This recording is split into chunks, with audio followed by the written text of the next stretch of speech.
Chairman Reed, and thank you to our witnesses. I can think of no issue that demands the committee's attention more than the nuclear threat posed by China and Russia.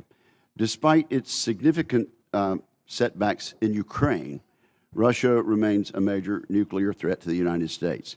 Moscow possesses a larger and more modern nuclear arsenal than we do.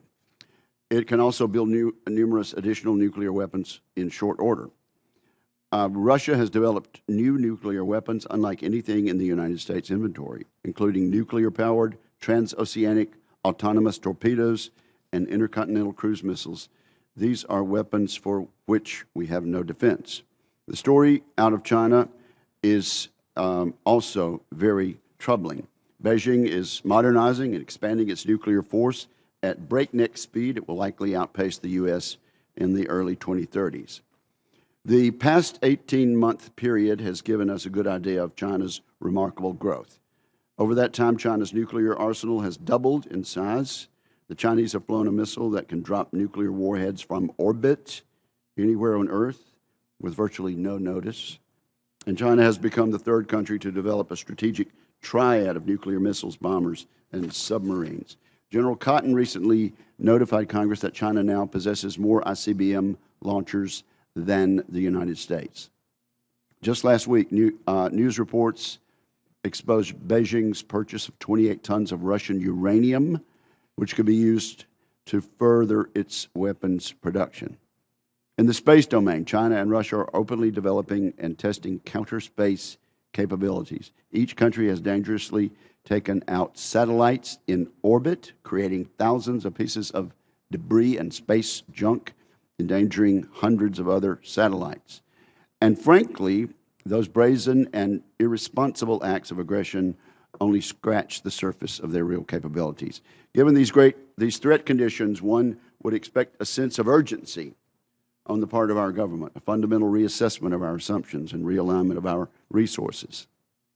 Instead, the Departments of Defense and Energy repeatedly delay programs to modernize our nuclear deterrence and restore the basic industrial capabilities we use to produce nuclear weapons.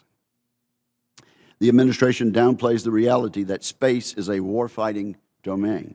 Space contains real threats and adversaries, and it needs military solutions. Refusing to acknowledge and prepare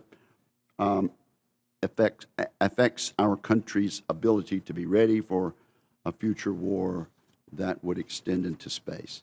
This administration needs plans and postures to account for the worsening security system.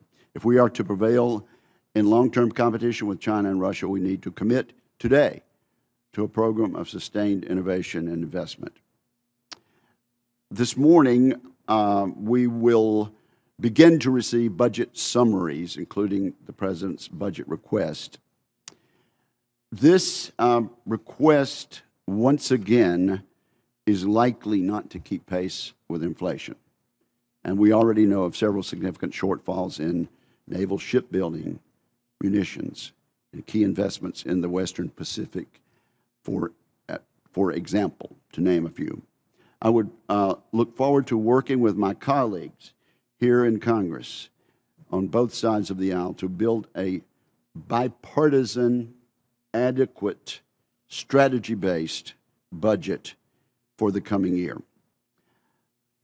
About the sense of urgency, I would like to hear from our witnesses about how this committee can help create a sense of urgency to act, to accelerate the modernization of our strategic arsenal and adapt our forces.